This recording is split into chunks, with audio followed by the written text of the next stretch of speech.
എബ്രായർക്ക് എഴുതിയ ലേഖനം 13-ാം അധ്യായം 25-ാമത്തെ വാക്യമായി. Let's move on to the book of Hebrews, chapter 13, verse 25. Grace be unto you all. Amen. ദൈവത്തിന് സ്തോത്രം. Praise be to the Lord. ഈ വേദഭാഗത്തിൽ ഒരു ആശീർവാദ വാചകമാണ് കാണാൻ കഴിയുന്നത്. In the portion of scripture we read a statement of benediction. കൃപ നിങ്ങൾ എല്ലാവരോടും കൂടെ ഇരിക്കുമാറാകട്ടെ. Grace be with you all. തിരുവെഴുത്തിൽ പിതാവായ ദൈവത്തിന് കൃപ എന്നും കർത്താവായ യേശുക്രിസ്തുവിന് കൃപ എന്നും നമ്മൾ വേറിട്ട് കാണുന്നു. In the scripture we separately read of the grace God the Father, grace of God the Son. സകല മനുഷ്യരുടെയും കൃപ എന്നുള്ള പദപ്രയോഗം കാണുവാൻ കഴിയുന്നുണ്ട്. For we understand the grace of all men. അതിൻ്റെ എല്ലാ വിശദീകരണത്തിലേക്ക് ഇപ്പോൾ കടക്കുന്നില്ല. I am not willing to dwell at length. എന്നാൽ ഇവിടെ എഴുതിയിരിക്കുന്നത് കൃപ നിങ്ങൾ എല്ലാവരോടും കൂടി ഇരിക്കുമാറാകട്ടെ എന്ന്. But in this passage we read, grace be with you all. കരുണ എന്നത് നാം അർഹിക്കുന്നതായ തിന്മ നമുക്ക് നൽകാതിരിക്കുന്നതാണ്. Kindness is something that the evil which we deserve is not meted out to us. അഥവാ നാം ചെയ്തതായ തെറ്റിനും നമ്മുടെ പാപത്തിനും അവിശ്വസ്തതയ്ക്കും നമുക്ക് നൽകേണ്ട ശിക്ഷ തിന്മ നാം അർഹിക്കുന്നതാണെങ്കിലും തരാതിരിക്കുന്ന ദൈവത്തിന്റെ കരുണ എന്ന് പറയാം. In other words, for the evils, for the unrighteousness, for the sins that we commit, we deserve evil or punishment, but the Lord is not meting out the same to us. എന്നാൽ കൃപ എന്നതോ നാം അർഹിക്കാത്തതായ നന്മ നമുക്ക് തരുന്നതാണ്. But grace is something undeservedly bestowed upon us. നാം ആരുന്നെയും ദൈവത്തിൽ നിന്ന് യാതൊരു വിധമായ നന്മയും പ്രാപിപ്പാൻ സ്വീകരിപ്പാൻ യോഗ്യരേ അല്ല. None of us is worthy to entertain, to receive, get any good from the Lord. ഇന്ന് നമുക്ക് എന്തെങ്കിലും ഭൗതികമായോ ആത്മീയമായോ നന്മയുണ്ടെങ്കിൽ ഇതെല്ലാം അർഹിക്കാത്തതാണ്. ഇത് ദൈവം തന്നതാണ്. അത് ദൈവത്തിന്റെ കൃപയാണ്. Today, if we enjoy any kind of blessing, material or spiritually, that is conferred upon us undeservedly. ആരുള്ളെന്നും ഇതിനെ വാക്ക് പറയാം. സംസ്കൃതത്തിൽ പ്രസാദം എന്നുള്ള വാക്കാണ് കൃപയ്ക്ക് കൊടുത്തിരിക്കുന്നത്. In Sanskrit the word used is prasad for grace. കൃപ കൂടെ ഇരിക്കട്ടെ എന്നാണ്. May grace be with you all. അതെ, കൃപ നമ്മോടുകൂടെ ഇരിക്കട്ടെ എന്ന് ആശംസിപ്പാൻ കാരണം എന്താണ്? What is the reason that it is wished grace be with all? ഈ കൃപ നമ്മോടുകൂടി ഇരുന്നാൽ നമുക്ക് അതിനാലുള്ളതായ പ്രയോജനം എന്താണ്? If this grace is with us, and what is the good that we can enjoy?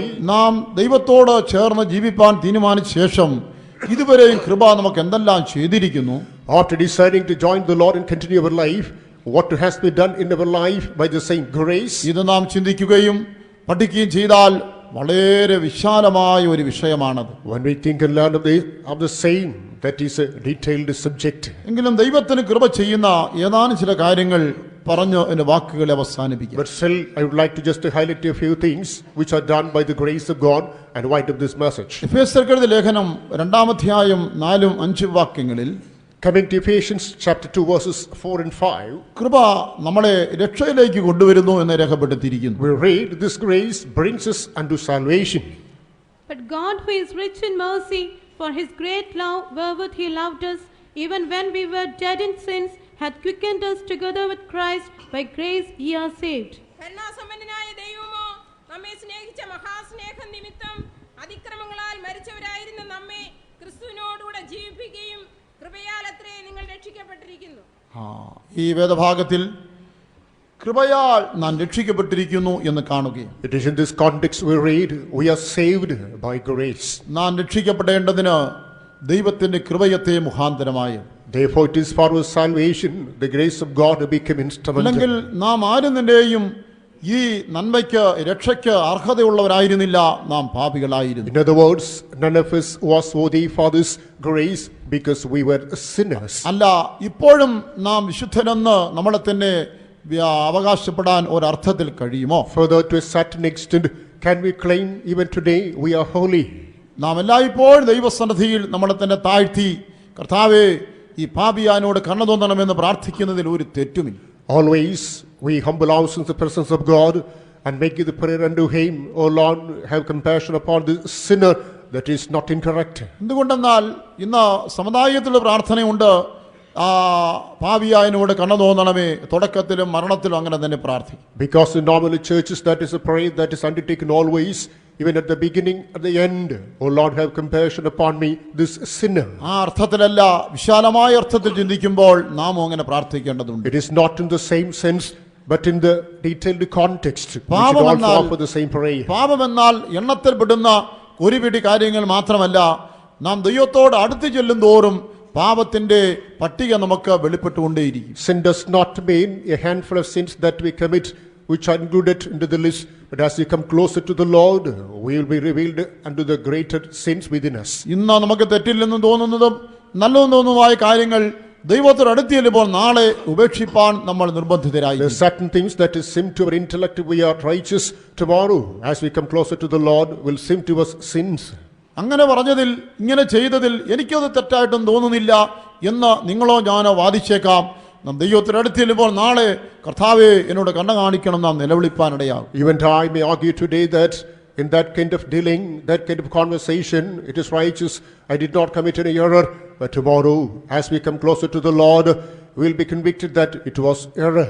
രക്ഷിക്കപ്പെടുവാനായി, പാപത്തിന് വിടുവിക്കപ്പെടുവാനായി ദൈവത്തിന്റെ കൃപ നമുക്ക് വ്യാപരിച്ചു. ഇപ്പോഴും നാം കൃപയിൽ ആശ്രയിക്കേണ്ടവരാണ്. In order to get saved, in order to get liberated from the clutches of sin, it is the grace of God that to operate in us. Therefore today we are subjected to the grace. ക്ഷമിച്ചു കിട്ടുവാൻ യാതൊരു അർഹതയില്ലാത്ത നമ്മോട് ദൈവം ക്ഷമിച്ചു. We who are not worthy for the remission of our sins, but the Lord forgave. വേദപുസ്തകത്തിൽ പലയിടങ്ങളിലായി കാണുന്ന ന്യായവിധി നമ്മുടെയും ജീവിതത്തിലും കുടുംബത്തിലും വരാമായിരുന്നു. ദൈവം അങ്ങനെ The അനുവദിച്ചില്ല. judgment of God that has been recorded in different portions of the scripture, we should also met to the same destiny, but the Lord had prevented us from everything. നോഹയുടെ കാലത്ത് നോക്കുമ്പോൾ ജനങ്ങളിലെ ആ മനോനിരൂപണം ഒക്കെയും ദോഷമുള്ളത് കണ്ടിട്ട് ദൈവം ജലപ്രളയത്താൽ ഒരു ന്യായവിധി കൊണ്ടുവന്നു. During the dispensation of Noah, the Lord was observing the thoughts of men, and the Lord brought upon them a punishment that is the flood. ഇന്നും വെള്ളം മനുഷ്യരെ ശിക്ഷയായി തീരാറുണ്ട്. Even today, water or flood becomes punishment to man. വാസ്തവത്തിൽ നമ്മുടെ ജീവിതത്തിൽ അങ്ങനെയുള്ളതായ ശിക്ഷാവധികൾ വരത്തക്ക കാര്യങ്ങൾ ഇല്ല എന്ന് പറയാൻ കഴിയുമോ? എങ്കിലും ദൈവം നമ്മോട് കരുണ കാണിക്കുകയും. Can we say that I do not own such a natures in my life whereby I will not be subject to that kind of punishment? However, the Lord is kindful upon us. ഇതിന്റെ local സഭയിൽ ഒരു പ്രത്യേകമായ വിഷയം ഉണ്ടായിട്ട് ഒരു ഞായറാഴ്ച അവിടെ പോകേണ്ടതായിട്ട് വന്നു. On the local at Trivandrum, because on the behest of a particular event, I had to attend a Sunday service there. അപ്പോൾ പൊതുവെ ചില കാര്യങ്ങൾ അവരെ ശാസിക്കുകയും ചിലർക്ക് ചില ശിക്ഷയും കൊടുക്കേണ്ടതായിട്ട് വന്നു. Openly, I had to rebuke on certain affairs, and some people had to be lip banned. ഒരു വ്യക്തി വളരെ എതിർത്തും വിമർശിച്ചും സംസാരിച്ചു. A person became rebellious and protestive, ഞാൻ അത് ഗണ്യമാക്കിയതേയില്ല. but I ignored. ചില നാളിന് ശേഷം ആ വ്യക്തി ഫോൺ ചെയ്ത് ക്ഷമ ചോദിച്ചു. After a few days, that person apologized through telephone. പിന്നീട് ഒരു കൺവെൻഷൻ സ്ഥലത്ത് വെച്ച് നേരിട്ട് കണ്ടും ക്ഷമ ചോദിച്ചു. That during a convention, he met me in person and asked pardon. മത്സ്യബന്ധനത്തിനായി കടലിൽ പോകുന്ന ഒരു വിശ്വാസിയായിരുന്നു. And he was a believer who would go to the ocean to fetch fishes. പുറംകടലിലായിരിക്കുമ്പോൾ പെട്ടെന്ന് എങ്ങനെയോ ആ വള്ളത്തിൽ തീ പിടിച്ചു. When he was in the outer ocean, unfortunately, the boat got caught fire. ശരീരമാസകലം പൊള്ളി. The entire body was burnt. രക്ഷപ്പെടുമെന്ന് വിചാരിച്ചതേയില്ല. He expected no ray of hope. ആ പുറംകടലിൽ സഹായമില്ലാത്ത നിലയിൽ അവിടെ അവസാനിക്കുമെന്ന് വിചാരിച്ചു. It is the outer waters in a helpless and hopeless situation. He thought he would meet his end. ഗുരുതരമായ പൊള്ളയേറ്റ നിലയിൽ കരയ്ക്ക് എത്തിക്കപ്പെടുകയും പിന്നീട് ഒരുവിധം സൗഖ്യമാകുകയും ചെയ്തു. With the severe burn injuries, he came to the shore. To a certain extent, gradually, he got healed. തന്റെ ഉള്ളിൽ തോന്നി, അന്ന് സഭയിൽ പ്രശ്നം തീർപ്പാൻ വന്നപ്പോൾ നടത്തിപ്പാരുടെ എതിർത്തതായിരിക്കാം എന്റെ ഈ ന്യായവിധിക്ക് കാരണം. He felt to be then, as the pastor came there, in order to reconcile the matters of the church, I was rebellious. That might be the cause of this agony. നാം ഓരോരുത്തരും നമ്മുടെ ജീവിതത്തെ നോക്കിയാൽ അതെ ആ നോഹയുടെ കാലത്ത് ഉണ്ടായ പോലെയുള്ള ന്യായവിധിക്ക് തക്ക തെറ്റുകൾ ഇല്ല എന്ന് പറയാൻ കഴിയുമോ? Individually, we examine our life. Can we say that I am not worthy for the punishment that was brought upon during the period of Noah? നിങ്ങളുടെയും എന്റെയും വാക്കുകൾ, പ്രവൃത്തികൾ, മനോനിരൂപണങ്ങൾ ഒക്കെ ദൈവത്തിന് പൂർണ്ണ പ്രസാദമാണെന്ന് സമർത്ഥിക്കാൻ കഴിയുമോ? Our words, our dealings, our thoughts, can we say that everything is pleasing to God? എങ്കിലും നമ്മുടെ ആകൃത്യത കോണം ചെയ്യാതെ ദൈവം നമ്മളോട് കരുണ കാണിക്കുകയും However, the Lord is not vindictive on our own our trespasses and he is compassionate. അതിന് തക്ക ശിക്ഷാവിധി നൽകാതെ അവന്റെ കൃപ നമ്മളെ രക്ഷിക്കുകയാണ്. The Lord is not meting out punishment, instead the Lord shows his mercy. Sodom പട്ടണത്തിന്റെ അവസ്ഥയും അങ്ങനെ The തന്നെയായിരുന്നു. same was true of the state of Sodom. അവിടുത്തെ പാപം അത് നിമിത്തമുള്ളതായ ഭക്തന്മാരുടെ നിലവിളി സ്വർഗ്ഗം വരെ എത്തി. Even the saints of that particular city reached to heaven, whereby the sin was tabooed. ആ പട്ടണത്തിൽ ഒരു നീതിമാൻ ഇരുന്ന് നീറിപ്പകഞ്ഞ് ദൈവത്തോട് നിലവിളിച്ചു, ഈ ദോഷം ഞാൻ എത്ര നാൾ കണ്ടുകൊണ്ടിരിക്കും. There was righteous in the city, he was burnt within, he was praying and crying unto the Lord, how long can I tolerate this? ഇതെല്ലാം കാണുന്ന, ഇതെല്ലാം അറിയുന്ന ഒരു ദൈവം ഇല്ലേ? ആ ദൈവം ഇതിനൊന്നും ചെയ്യുകയില്ലേ എന്ന് ആ ഭക്തൻ വിളിച്ചു ചോദിച്ചു. Again that man cried and asked unto the Lord, is there not a God who beholds everything?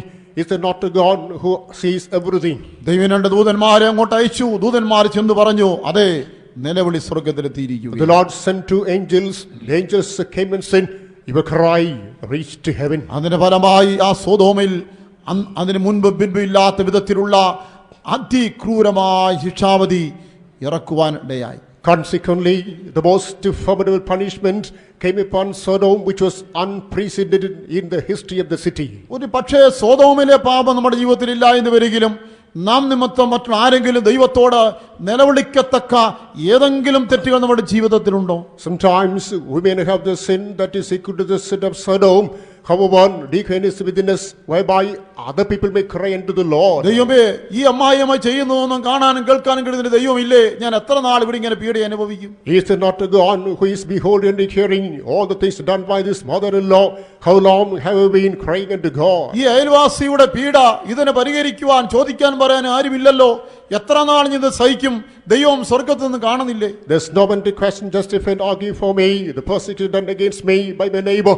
Is there not a God who watches everything from heaven? ഞാൻ വിദ്യാഭ്യാസത്തിന് പോകുന്ന സ്ഥാനങ്ങളില്, അതുപോലെ ജോലി സ്ഥലങ്ങളില് ഒക്കെ അതേ വിശ്വാസ നിമിത്തവും നീതി നിമിത്തവും ഉള്ള ഈ പീഡനങ്ങൾ ഇതൊക്കെ കാണുകയും കേൾക്കുകയും ചെയ്യുവാനും എനിക്ക് വേണ്ടി ചോദിക്കുവാനും ഒരു ദൈവം സ്വർഗ്ഗത്തിലില്ലേ എന്നൊരു നിലവിളി സ്വർഗ്ഗത്തിലെത്തിയിരിക്കുന്നു. The places where I visit not to pursue my education, the place where I'm officiating, then all the unrighteousness deeds meted against me. Is it not a God in heaven who is inclined to my cry?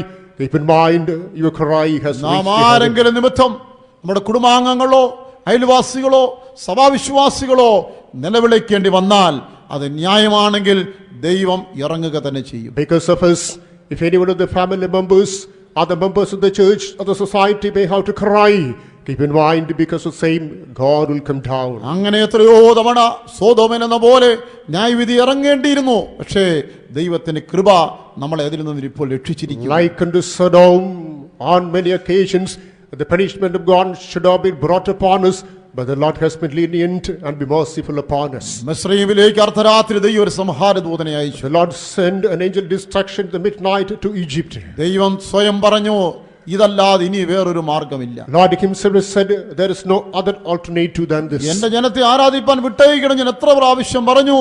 ഏതെല്ലാം ലഘു ന്യായവിധികൾ വരുത്തി, അല്പം ഗുരുവായിട്ടുള്ളവരെ വരുത്തി, എന്നിട്ടും കേൾക്കുന്നില്ല. ഇനി ഇതല്ലാതെ വേറെ പോകുമ്പോഴില്ല. On many occasions I asked them to leave my people to worship me. I sent a punishment lighter, even stronger, but this is a last resort. അർദ്ധരാത്രിയിൽ സംഹാരദൂതൻ വന്നു. അതേ, എല്ലാ വീടുകളിലും മരണമുണ്ടായി, നിലവിളി ശബ്ദം ഉയർന്നു. In the dead of night, the angel destruction came. In every home there was wailing, there was death, there was weeping. ഞാൻ ചോദിക്കട്ടെ, ആരാധനയോട് ബന്ധത്തിൽ നീ ആരെയെങ്കിലും പരിഹസിക്കുന്നുണ്ടോ, നിന്ദിക്കുന്നുണ്ടോ? Let me ask, in connection with the worship, are you mocking and making ridiculous comments upon anybody? ദൈവത്തെ ആരാധിച്ച് മുൻപോട്ട് പോകുന്നതിന് തടസ്സമായിട്ടുള്ള വിമർശനങ്ങളോ വാക്കുകളോ എതിർപ്പുകളോ നീ ആരോടെങ്കിലും ചെയ്യുന്നുണ്ടോ? Are you making any kind of utterance that is mocking or criticizing, whereby others find it difficult to move forward in this spiritual journey? സത്യദൈവത്തെ ആരാധിച്ച് മുൻപോട്ട് പോകാൻ കഴിയാത്ത തരത്തിലുള്ള അബദ്ധത്തിൽ മറ്റുള്ളവർക്ക് തടസ്സങ്ങൾ ഉണ്ടാക്കുന്ന വ്യക്തിയായി നീ കാണപ്പെടുന്നുണ്ടോ? Or you become a person who is hampering the spiritual progress of others in this spiritual journey? ഒരു മരണം കൊണ്ടല്ലാതെ ഇതിന് ന്യായവിധി ഒഴിഞ്ഞു പോകുകയില്ല. Except death, you cannot escape this punishment. ഒരു സംഹാരദൂതൻ അർദ്ധരാത്രിയിൽ നിന്റെ വീട്ടിൽ കയറി ഇറങ്ങേണ്ടതായിട്ട് വരും. The dead of night, the angel destruction may have to visit your home. പക്ഷേ ദൈവത്തിന്റെ കൃപ അങ്ങനെയുള്ള ന്യായവിധിയിൽ നമ്മളെ രക്ഷിച്ചിരിക്കുകയാണ്. Lo, the mercy of God has rescued us, freed us from such indignation. അതേ, നോഹയുടെ കാലത്ത് ചെയ്തതുപോലെയും സോദോം ഗൊമോറയെ ചെയ്തതുപോലെയും മിസ്രൈമിൽ ചെയ്തതുപോലെയും ദൈവത്തിന് നമ്മോട് ചെയ്യാമായിരുന്നു. എന്നാൽ അവന്റെ കൃപ നമ്മളെ എല്ലാറ്റിനും ഒരു വിടുതല തന്നിരിക്കുന്നു. As in the days of Noah, as in the city of Sodom and Gomorrah, as in the land of Egypt, the Lord could have done against us, but it is the matchless mercy of God that has forgiven ഈ everything. കൃപ ക്രിസ്തുവിലാണ് ദർശിക്കാൻ കഴിയുന്നത്. We can meet this grace in Christ. മോശ മുഖാന്തരം ന്യായപ്രമാണമെന്നെങ്കിൽ യേശു ക്രിസ്തു മുഖാന്തരം കൃപ ലോകത്തിൽ വെളിപ്പെട്ടെന്ന്. The law was given through Moses, through Lord Jesus Christ. Grace was revealed to mankind. അവന്റെ നിറവിൽ നമുക്ക് കൃപമേൽ കൃപ ലഭിക്കുകയായി. Therefore, it is in His fullness we can get grace after grace. അതുകൊണ്ട് പഴയ നിയമകാലത്ത് കൃപ ഇല്ലായിരുന്നു എന്ന് പറയുവാൻ സാധ്യമല്ല. Therefore, we cannot establish that people of Old Testament did not have the mercy of God. അവിടെ വ്യക്തിപരമായ നല്ല മനുഷ്യർക്ക് കൃപ ലഭിച്ചിരുന്നു. We understand personally, even saintly people got the grace of God. നോഹയെക്കുറിച്ച് വായിക്കുമ്പോൾ അവന് ദൈവത്തിന്റെ ദൃഷ്ടിയിൽ ആ കൃപ ലഭിച്ചെന്നാണ് വായിക്കുന്നത്. God, we read, God got the grace in the sight of God. മോശയോട് ദൈവം പറയുന്നു, ഞാൻ നിന്നോട് കൃപ തോന്നിയിരിക്കുന്നു. Further, the Lord is speaking to Moses, I have been merciful upon thee. ഒരു പ്രത്യേകത, ഇതെല്ലാം വ്യക്തിപരമായ കൃപ മാത്രമായിരുന്നു. There is one difference. These are all personal manifestations of grace. അതും ദൈവത്തിന് ഒരുവൻ നീതിമാനാണെന്ന് വിശ്വസ്തനാണെന്ന് തോന്നുകയാൽ ഉള്ള കൃപ മാത്രമായിരുന്നു. But the Lord is convinced one is faithful, righteous. Personally, the Lord becomes merciful to him. എന്നാൽ പുതിയ നിയമകാലത്തെ കൃപയും പഴയ നിയമകാലത്തെ കൃപയും തമ്മിൽ വളരെ വ്യത്യാസമുണ്ട്. But there is no ocean of difference between the grace of the Old and the New Testament dispensation. പഴയ നിയമകാലത്തെ കൃപ ചില വ്യക്തികൾ ഒതുങ്ങി നിന്നെങ്കിൽ യേശുക്രിസ്തുവിൽ വെളിപ്പെട്ടതായ കൃപ സാർവലൗകികമായിട്ടുള്ളതാണ്. The Old Testament, the grace was exclusive to certain individuals. Coming to the New Testament, that is common to all. പഴയ നിയമകാലത്തെ കൃപ നല്ല മനുഷ്യർക്കും നീതിമാന്മാർക്കും ഭക്തന്മാർക്കും മാത്രം കൊടുത്തെങ്കിൽ പുതിയ നിയമകാലത്ത് ഏത് മനുഷ്യർക്കും കൃപ ദൈവം കൊടുത്തിരിക്കുകയാണ്. God had given His grace exclusive upon the righteous, good and proper people during the Old Testament period. Coming to the New Testament, the Lord is given to everybody. ഏത് പാപിക്കും ഏത് ദ്രോഹിക്കും ഏത് അനുസരണപ്പെട്ടവർക്കും ദൈവം മനം തിരിയുവാൻ വേണ്ടി ക്രൂശിലൂടെ തന്റെ കൃപയെ വെളിപ്പെടുത്തിയിരിക്കുന്നു. To any disobedient, to any treacherous, to any sinner, in order to retrieve from his way, in the New Testament, God is given His grace. പഴയ നിയമകാലത്ത് ദൈവത്തെ പ്രസാദിപ്പിച്ചവർക്ക് കൃപ കിട്ടിയെങ്കിൽ പുതിയ നിയമകാലത്ത് നാം പാപികളായിരിക്കുമ്പോൾ തന്നെ ദൈവം തന്റെ ക്ഷമയുടെയും കരുണയുടെയും ദയയുടെയും ആ കൃപയുടെയും ആ പ്രദർശനം ക്രൂശിലൂടെ നമുക്ക് തന്നിരിക്കും. Whereas the Lord had given mercy to the people of righteousness during the Old Testament period, in the New Testament, we who are yet sinners, the Lord has shown upon His matchless mercy, grace, and abundance of His kindness. അതാണ് യേശു ക്രിസ്തു മുഖാന്തരം കൃപ വന്നു എന്ന് രേഖപ്പെടുത്തിയതിന്റെ അർത്ഥം. That's why we read through Jesus Christ, grace has come. അല്ലെങ്കിൽ ലോകത്തിലെ സകല മനുഷ്യരുടെയും പാപത്തിന് ഉത്തരവാദിത്വം യേശു സ്വയമായിട്ട് ഏറ്റെടുത്തു. In other words, Lord Jesus Christ bore upon Him the entire responsibility of the sin of all mankind under the sun. നമ്മുടെ പാപത്തിന് ശിക്ഷ അവൻ സ്വയമേവ ഏറ്റെടുത്ത് നമ്മളെ അതിൽ നിന്ന് കൃപയാൽ രക്ഷിച്ചിരിക്കുകയാണ്. Punishment of our sin He Himself voluntarily bore upon, and He had delivered us by His grace. പാപത്താൽ പിശാചിനെ വിൽക്കപ്പെട്ട നമ്മളെ അവൻ സ്വന്തം രക്തത്താൽ വിലയ്ക്കുവാൻ. We who were sold to the devil by means of our sin, He has shed His own blood and ransomed. വെളിപ്പാട് പുസ്തകം 5-ാം അധ്യായം 9-10 വാക്യങ്ങളില് അർക്കപ്പെട്ട കുഞ്ഞാടിന്റെ രക്തത്താൽ നമ്മളെ വിലയ്ക്ക് വാങ്ങി അങ്ങനെ ഒരു വലിയ സ്തുതിയും മഹത്വവും നിത്യതയിൽ കേൾക്കുന്നതായി രേഖപ്പെടുത്തിയിരിക്കുന്നു. Coming to the book of Revelation, chapter 5, verses 9 and 10, we understand the blood of the lamb was, the blood of the slain lamb was spread, whereby we have redeemed. And they sung a new song, saying, Thou art worthy to take the book, to open the seals thereof, for thou wast slain, and hast redeemed us to God by thy blood out of every kindred, and tongue, and people, and nation, and hast made us unto our God kings and priests, and we shall reign on the earth. പുസ്തകം വാങ്ങുവാനും അതിന്റെ മുദ്ര പൊട്ടിപ്പാനും നീ യോഗ്യൻ. നീ അറുക്കപ്പെട്ടു. നിന്റെ രക്തം കൊണ്ട് സർവ്വഗോത്രത്തിലും ഭാഷയിലും വംശത്തിലും ജാതിയിലും നിന്നുള്ളവരെ ദൈവത്തിനായി വിലയ്ക്ക് വാങ്ങി. ഞങ്ങളുടെ ദൈവത്തിന് അവർ രാജ്യവും പുരോഹിതന്മാരുമാക്കി വെച്ചു. അവർ ഭൂമിയിൽ വാഴുന്നു എന്നൊരു പുതിയ പാട്ട് അവർ പാടുന്നു. ഇവിടെ അർക്കപ്പെട്ട കുഞ്ഞാട് ചെയ്ത പ്രവൃത്തി എന്തെന്ന് രേഖപ്പെടുത്തി നിത്യതയിൽ അവർ ഗാനമായിട്ട് ആലപിക്കുകയാണ്. In this passage recorded as to things done by the lamb that is slain, and eternity they sing it as a song. നീ അറുക്കപ്പെട്ടു, നിന്റെ രക്തം കൊണ്ട് നീ വിലയ്ക്ക് വാങ്ങി എന്ന് എഴുതിയിരിക്കുന്നു. The water slain, and with their blood they were bought for a price. നാം എങ്ങനെയാണ് കൃപയാൽ രക്ഷിക്കപ്പെട്ടെന്ന് പറയുന്നത്? And why it is said that we are saved by the grace? യേശു തന്റെ രക്തത്താമ്പെ വിലക്ക് വാങ്ങിയതുകൊണ്ട്. Jesus Christ has bought us for a price. അല്ലെങ്കിൽ അവൻ വില ആർക്കാണ് കൊടുത്തത്? In other words, whom did he give the price? ക്രിസ്തു ആർക്കാണ് വില കൊടുത്തത്? To whom did Christ offer the price? പിശാചാനാണോ കൊടുത്തത്? Is to the devil? അതോ ദൈവത്തിനാണോ കൊടുത്തത്? Or is to God? എന്നാൽ അങ്ങനെയല്ല അവിടെ അതിന്റെ അർത്ഥം. But the meaning is quite different. വില കൊടുക്കുക എന്നതിന് പല അർത്ഥം നമുക്ക് കൊടുക്കാൻ കഴിയും. Offering the price can be attributed with different meanings. അവിടെ വില എന്നതിന്റെ അർത്ഥം പ്രൈസ് അല്ല, സാക്രിഫൈസ് ആണ്. The price, the term here means a sacrifice. അതായത് ഒരു സാധനം വാങ്ങുവാനായിട്ട് ഒരാൾ വിലയായിട്ട് കുറെ പണം കൊടുക്കാം. When a person can offer some money to purchase something, അതിനെ പണമായി അതിനെ വില കൊടുത്തു നമുക്ക് പറയാം. and we can say that he offered us money. എന്നാൽ ഏതെങ്കിലും ഒന്ന് സ്വന്തമാക്കുവാനായിട്ട് പണം കൊടുത്തില്ല, പക്ഷേ അതിനായിട്ട് പല കഷ്ടങ്ങളും ത്യാഗവും ഒരാൾ സഹിച്ചെങ്കിൽ അവൻ അതിനേറ്റ വില കൊടുത്താണ് സ്വന്തമാക്കിയെന്ന് പറയാൻ But he not inherited something.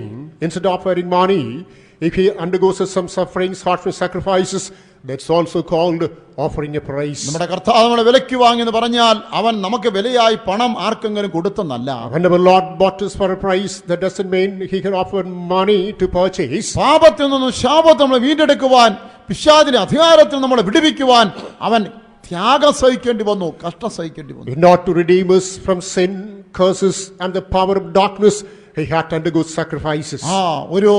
ഒരു മനുഷ്യൻ ഒരു കുട്ടി വളർന്നു വന്ന് നല്ല നിലയിലായി ഒരു സ്ഥാനത്ത് എത്തിച്ചേർന്ന് കഴിയുമ്പോൾ മറ്റുള്ള ആളുകൾ പറയും അവനെ ആ സ്ഥാനത്ത് എത്തിപ്പാൻ അവന്റെ പിതാവ് അല്ലെങ്കിൽ അവൻ അങ്കിള് എത്ര വില കൊടുക്കേണ്ടതെന്ന് അറിയാമോ? Imagine that a man has got a child, the child is brought up and that is come to a comfortable position in the society. The people would say then, in order to bring this child to the comfortable post, the father underwent greater sacrifices. അത് അവന് വേണ്ടി ലക്ഷങ്ങൾ കൊടുത്തു എന്നുള്ളതല്ല, ചെറുപ്രായം മുതൽ ഈ നില എത്തിച്ചേരുന്നത് വരെയും അവനായി അനുഭവിച്ചതായ ത്യാഗം, അതാണ് വില. It is not spending lakhs of rupees for the son, but right for the younger period until he comes to the position. The sacrifices that he had undergone, that is the price. നമ്മെ വിലയ്ക്ക് വാങ്ങേണ്ടതിനായി ക്രിസ്തു സ്വർഗ്ഗഭോഗങ്ങളെ വെടിയേണ്ടതായി. Not to purchase us, Lord Jesus we had to abnegate the heavenly glory. തന്നെത്താൻ താഴ്ത്തി അടിമയെ പോലെ ക്രൂശിൽ മരിക്കേണ്ടി വന്നു. He humbled himself and as a slave he had to die on the നമുക്കായി cross. നിന്ദയും പരിഹാസവും ഒക്കെ അവൻ ഏൽക്കേണ്ടതായി വന്നു. All the vilification and the mock he had to experience there. തന്റെ ജീവൻ വെടിയേണ്ടതായി വന്നു. Even he had to pour out his life. കേവലം ജീവൻ വെടിയുക മാത്രമായിരുന്നില്ല, അവസാനത്തുള്ള രക്തവും ചൊരിഞ്ഞുകൊണ്ടുള്ളതായ ഒരു മരണം കൈവരിക്കേണ്ടി It വന്നു. is not to simply sacrifice his life, even trickling, even the last drop of blood, and thereby he had to taste death. കർത്താവ് യേശു ക്രിസ്തുവിന്റെ അവൻ കൃപയാൽ നമ്മളെ രക്ഷിച്ചെന്ന് പറഞ്ഞാൽ നമുക്കായിട്ട് അവന്റെ രക്തം വിലയായി കൊടുത്തു. അത് അവൻ അനുഭവിച്ച ത്യാഗത്തെയും കഷ്ടത്തെയും വെളിപ്പെടുത്തുകയും. In other words, as it is written, we have been saved by the grace of Lord Jesus Christ.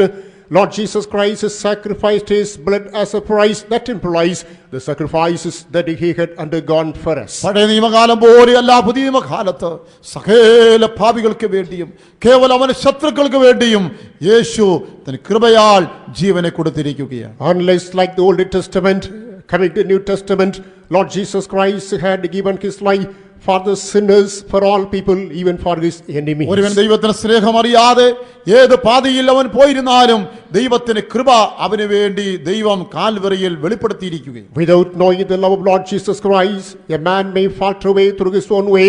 It is for him too, Lord Jesus Christ revealed his love on the cross of Calvary. ചിലപ്പോൾ നീ ഒന്നിനു പിറകെ ഒന്നായി പല പാപങ്ങളിലും തിന്മകളിലും ദൈവമില്ലാത്ത കാര്യത്തിൽ ഏർപ്പെടുന്നുണ്ടാവാം. ദൈവത്തിനെ ശിക്ഷിക്കുന്നില്ല എന്ന് കരുതി നീ ആ പാപത്തിൽ തുടരരുത്. Sometimes one after another you may be plunging into sin, but the Lord is not executing punishment upon you. Then don't think that the Lord is not executing punishment, therefore do not continue. റോമാലേഖനം 6:1 പൗലോസ് ചോദിക്കുന്ന ചോദ്യം എന്താണ്?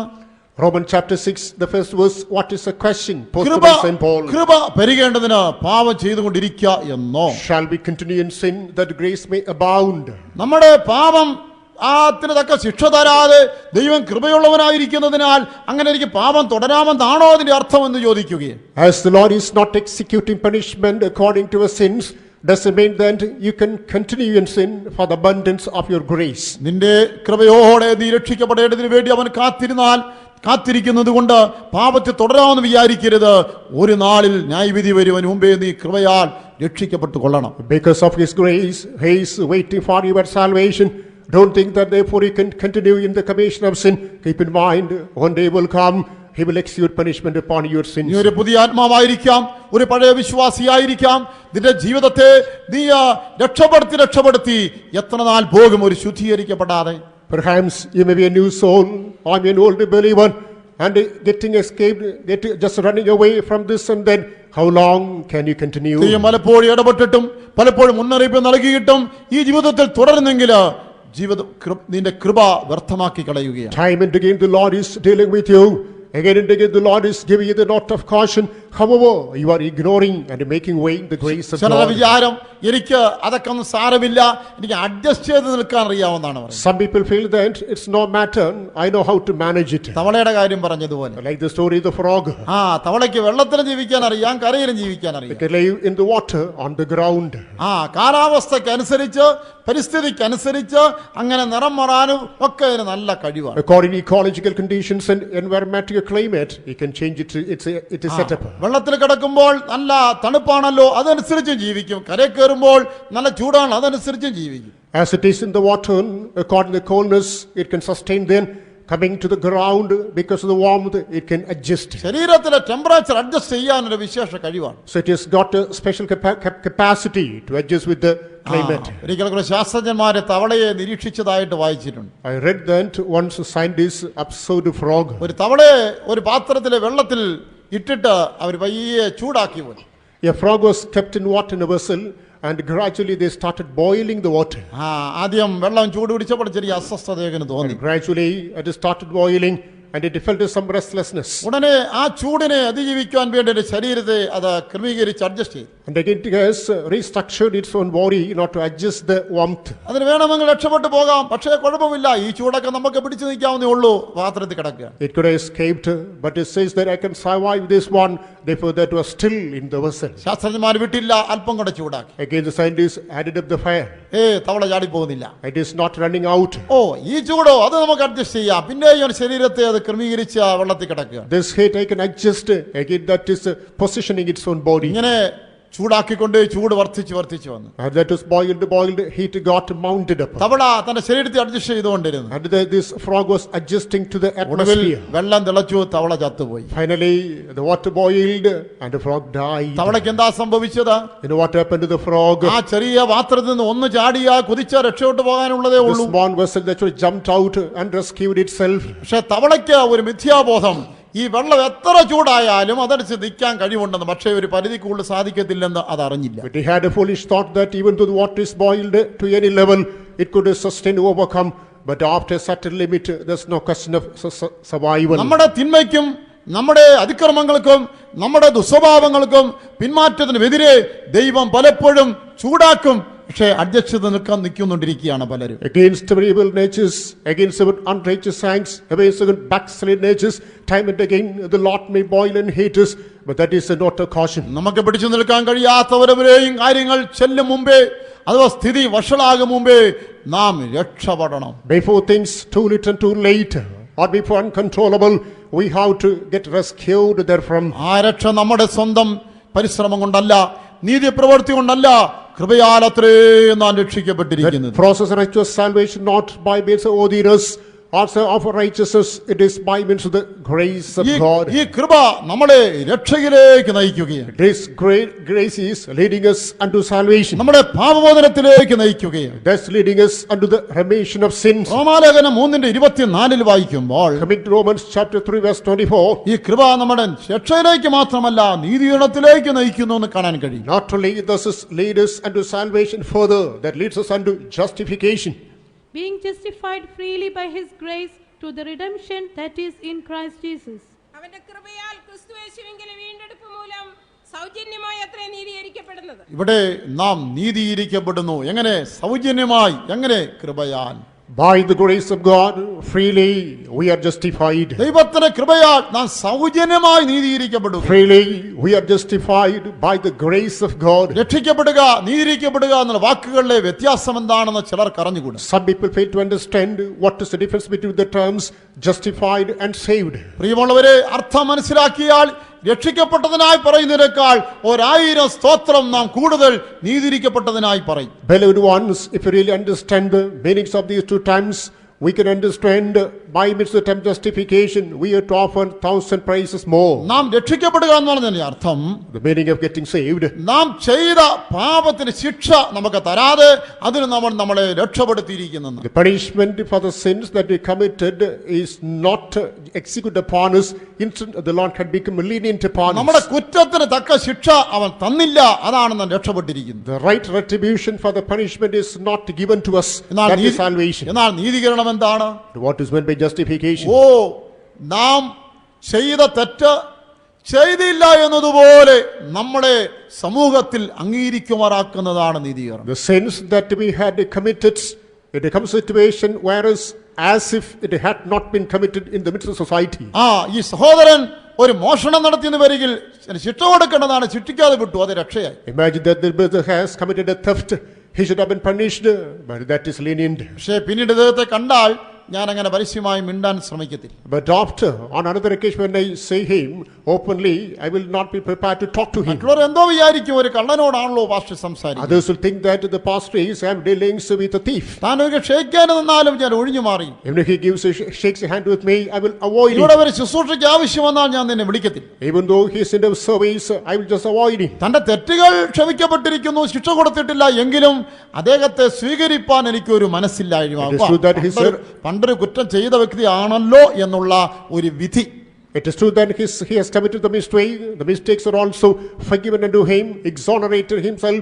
However, the prejudgment already he had committed എന്നാൽ the crime. ഇദ്ദേഹത്തെ രക്ഷിക്കുക മാത്രമല്ല നീതീകരിക്കുകയും ചെയ്താൽ അങ്ങനെ ഒരു തെറ്റ് ആയുഷ്കാലത്ത് ചെയ്തിട്ടില്ലാത്ത വ്യക്തിയെ പോലെ But അംഗീകരിക്കുകയാണ്. the process is not only saving him, coming to actually justifying means in the lifetime it becomes a situation as if he had not committed that crime. പ്രിയമുള്ളവരെ, നമ്മുടെ ശിക്ഷ ഒഴിവായത് മാത്രമല്ല, നമ്മുടെ എത്രയോ പാപം ചെയ്തവരാണെങ്കിലും ഈ പാപം ഒന്നും ചെയ്യാത്തവരെ പോലെ പിതാവിന് മുൻപാകെ യേശു നമ്മളെ നീതീകരിച്ചുകൊണ്ട് നിർത്തിയിരിക്കുന്നു. Beloved ones, the Lord is not only exonerating our own crimes, but even he presents us before the Lord in the capacity as if we had never committed that crime. അതാണ് മുടിയനായ പുത്രൻ മടങ്ങി വന്നപ്പോൾ ഒന്നും കുറച്ചില്ല.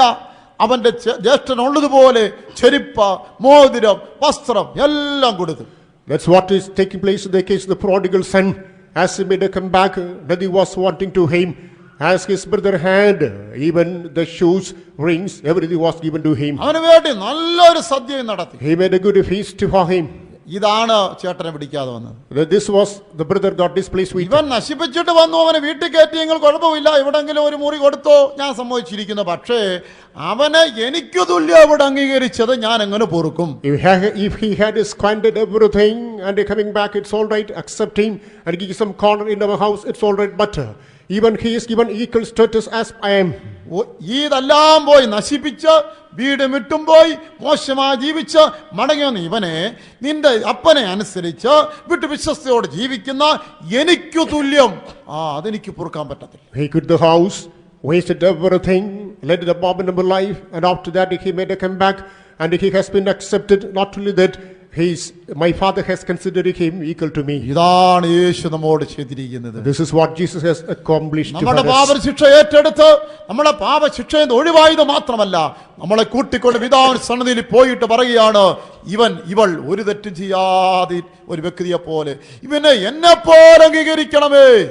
Not only did he undertake the punishment that had to come upon us, that upon him, and he had taken us to the presence of God and says, like unto me, he had never committed any crime, consider him as you consider me. അങ്ങനെ നമ്മളെ ദൈവം നീതീകരിച്ചാൽ ആർക്ക് കുറ്റം വിധിപ്പാൻ സാധ്യമല്ല. But if the Lord justifies us, no one can find fault with us. റോമർ 8:33 വായിക്കുമ്പോൾ നീതീകരിക്കുന്നവന് ദൈവം ശിക്ഷ വിധിക്കുന്നവൻ R എന്ന് ചോദിച്ചിരിക്കുന്നു. Romans 8:33 we read, who shall lay anything to the charge of God's elect? പ്രിയമുള്ളവരെ, ഈ ലോകം മുഴുവനും നിനക്ക് എതിരായിരുന്നാലും ദൈവം നിന്നെ നീതീകരിച്ചാൽ നിന്നെ ശിക്ഷ വിധിപ്പാൻ ആർക്കും അധികാരാവകാശവുമില്ല. Beloved ones, the whole world is standing against you.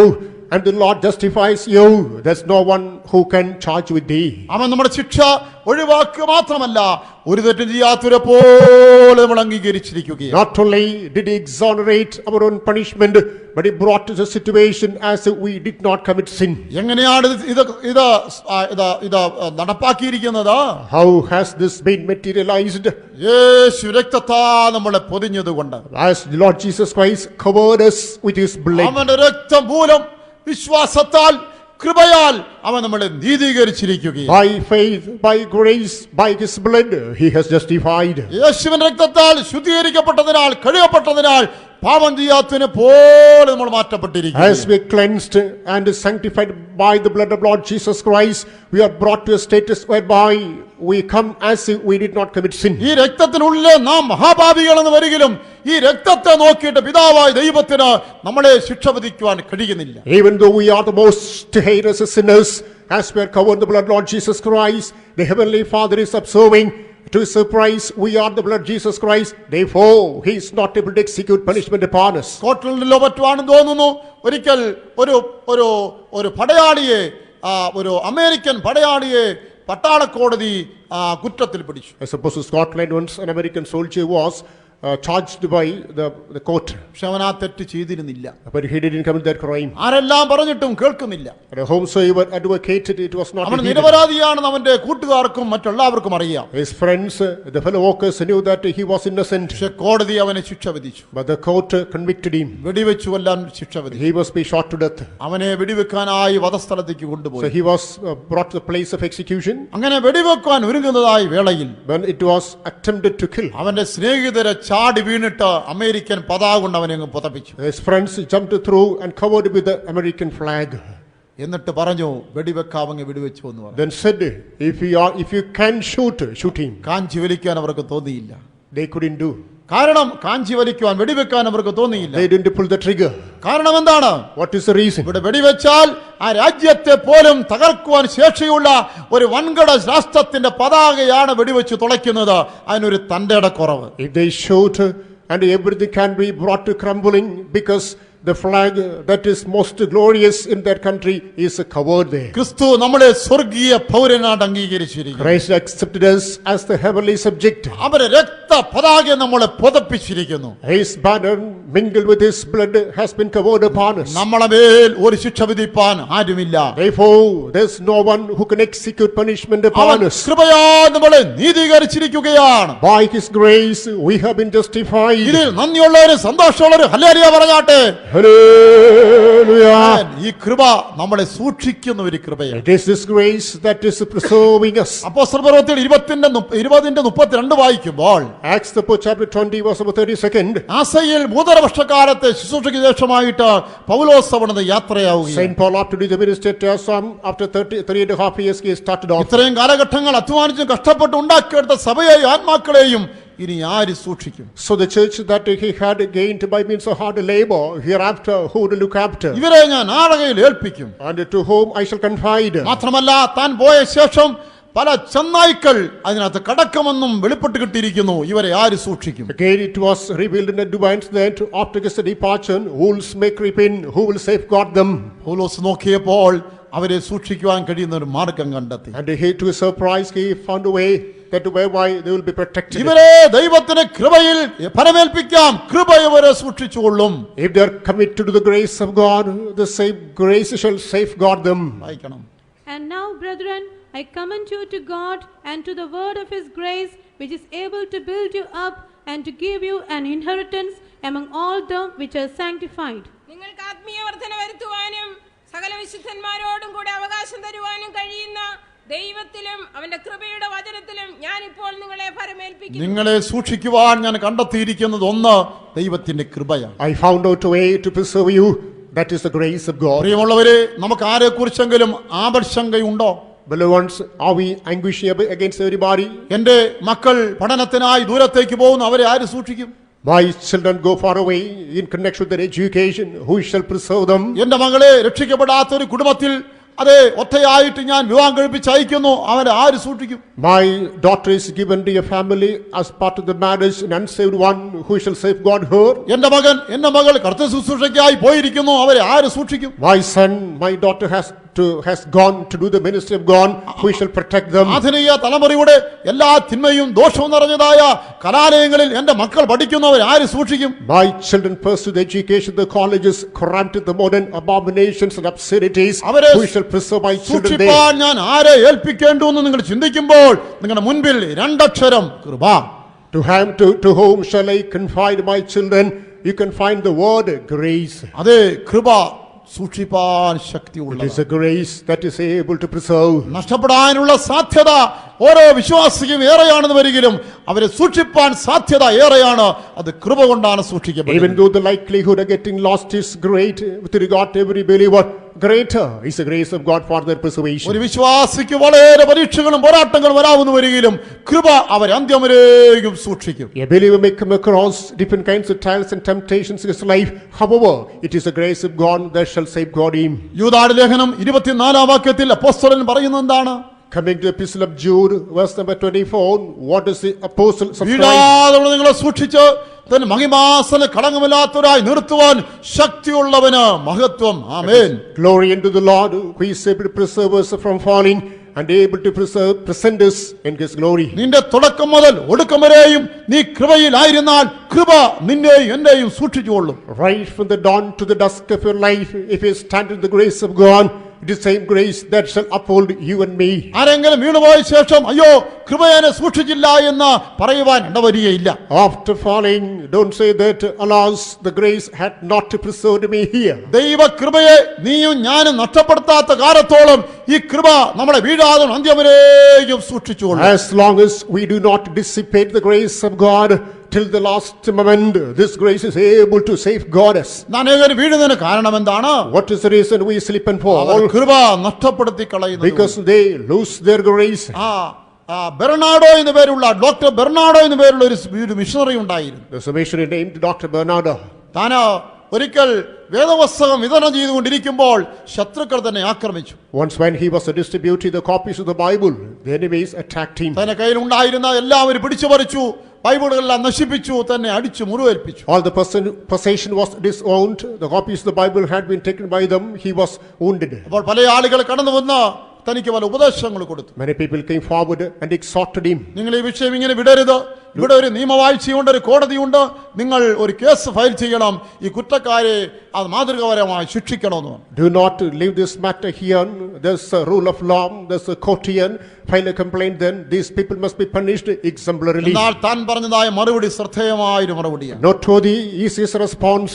സ്നേഹത്തിന്റെ സുവിശേഷം കൊണ്ട് ആരംഭിച്ചത് പ്രതികാരത്തിന് നിയമം കൊണ്ട് അവസാനിപ്പിക്കുവാൻ ഞാൻ തയ്യാറല്ല എന്ന്. That which is started by the love of gospel, I am not willing to destroy with the vindictive spirit of law. കൃപ കൊണ്ട് തുടങ്ങിയിട്ട് പ്രതികാരത്തിൽ അവസാനിക്കുവാൻ ഞാൻ ആഗ്രഹിക്കുന്നില്ല എന്ന് പറഞ്ഞു. I am not willing, having started in grace, I am not willing to end in the spirit of revenge. നാം തുടങ്ങുന്ന കൃപയിലായിരിക്കാം, കൃപയിൽ അവസാനിപ്പിക്കാൻ കഴിയുമെങ്കിൽ അതാണ് നമ്മുടെ വിജയം. Sure, we may to start in grace, but our success is if you are able to end in the same grace. നമുക്ക് വേണ്ടി തന്നെ പ്രതികാരം ചെയ്യത്തക്കവണ്ണമുള്ള പരീക്ഷകൾ, പോരാട്ടങ്ങൾ, മനദുഃഖങ്ങൾ വരാം. പക്ഷേ നീ അങ്ങനെ ചെയ്താൽ നിന്നെ സൂക്ഷിക്കുന്ന കൃപ നിന്നെ വിട്ടുപോകും. There will be trials, temptations, situations whereby we will be prompted to take revenge upon.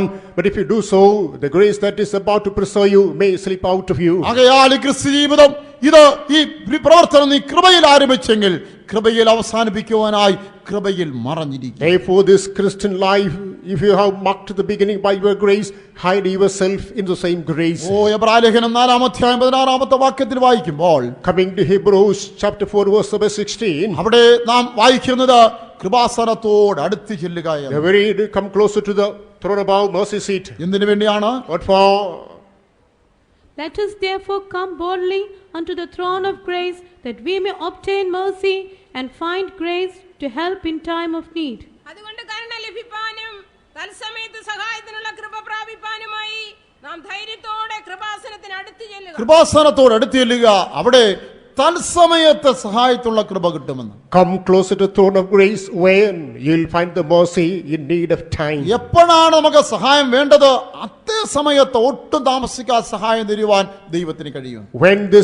When this help, then this grace is required at the right time. The Lord is able to provide us. കൃപയാണ് തത്സമയത്ത് സഹായിക്കുന്നത്. It is the same grace that shall help us in need. അതേ എബ്രായലേഖനം 2:18 അവിടെ യേശുക്രിസ്തുവിനെ മഹാപുരോഹിതനായി ചിത്രീകരിച്ചിരിക്കുന്നു. In Hebrews chapter 2 verse 18, Lord Jesus Christ is portrayed as a high priest. ഏത് മതങ്ങളിലും പുരോഹിതന്മാരാണ് മനുഷ്യന്റെ ഒരു ആശ്രയം. In every religion, people trust upon the priest. യഹൂദന്മാരെ സംബന്ധിച്ച് പറഞ്ഞാൽ മഹാപുരോഹിതൻ അവരുടെ എല്ലാറ്റിനുമായി. With regard to the Jews, it is a high priest who is all in all to them. അവൻ ദൈവത്തിന്റെ പ്രതിപുരുഷനായിരുന്നു. He is a representative of God. അതെ, ന്യായവിധി ഉണ്ടായാൽ, ബാധയുണ്ടായാൽ, പാപം ചെയ്തു പോയാൽ ഏത് വിഷയത്തിലും മഹാപുരോഹിതനാണ് സഹായത്തിന്. When the judgment comes, when a plague is sent, when they come and strain for everything, they trust upon or they approach the high priest. ഒരിക്കൽ ജനം ചെയ്തതായി തെറ്റ് നിമിത്തം ബാധയുണ്ടായി. മോശെ അഹരോനെ വിളിച്ചിങ്ങനെ പറഞ്ഞു, വേഗം ജനത്തിനിടയിലേക്ക് ചെല്ലുക. On one occasion, because of the commission of evil by the people, there was a great plague.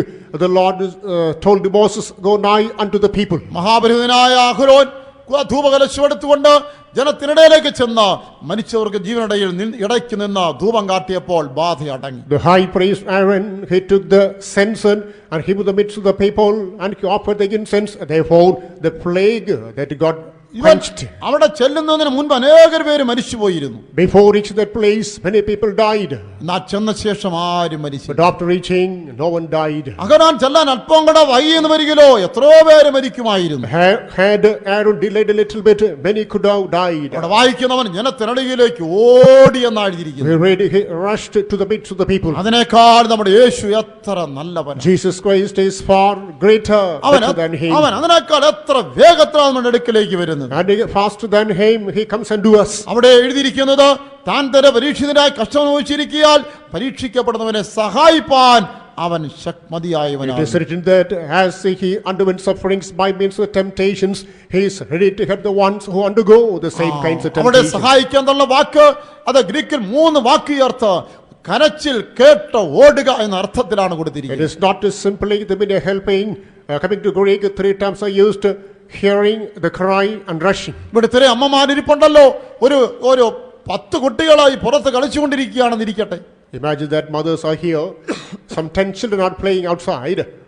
ഒരു കരച്ചിൽ കേട്ടാൽ ആ കുട്ടിയുടെ അമ്മയെ എഴുന്നേറ്റോടെ എല്ലാവരും ഓടത്തില്ല. When the cry is heard, only the respective mother will go.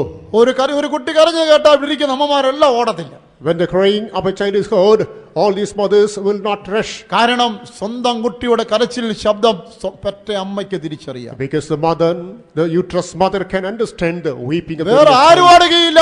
ആ കുട്ടിയുടെ സ്വന്തം മാതാവ് എഴുന്നേറ്റ് ഓടിച്ചെല്ലും. Only the uterine mother will rush to save the child. ദൈവത്തിന് എന്നെ നിന്നെ സംബന്ധിച്ച് അബദ്ധമൊന്നും പറ്റുകയില്ല. Therefore, there shall not be any error of judgment with regard to us on the part of God. എന്റെയും കരച്ചിൽ ശബ്ദം അവന് തിരിച്ചറിയാൻ കഴിയാത്ത നിലയിലാകയില്ല. He will not be in a situation not to identify the weeping of you and ശബ്ദം me. കേട്ടാൽ എവിടെ നിന്ന് വന്നു അവിടെ ഓടി വന്ന് സഹായിക്കുക തന്നെ ചെയ്യും. അത് അവന്റെ കൃപയാണ്.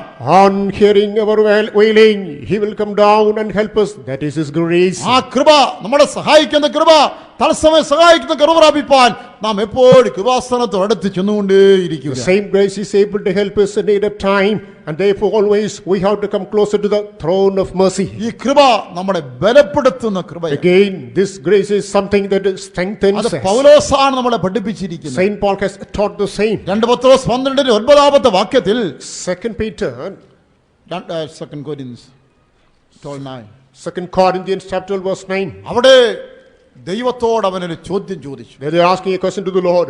എന്റെ ശരീരത്തിലെ കഷ്ടം ഒന്ന് മാറ്റി തരണം. So just free me from the sufferings in my body. സാത്താന ദൂതൻ എന്നെ ഇങ്ങനെ നിരന്തരം കുത്തിക്കൊണ്ടിരിക്കുക ശൂലം കൊണ്ട്.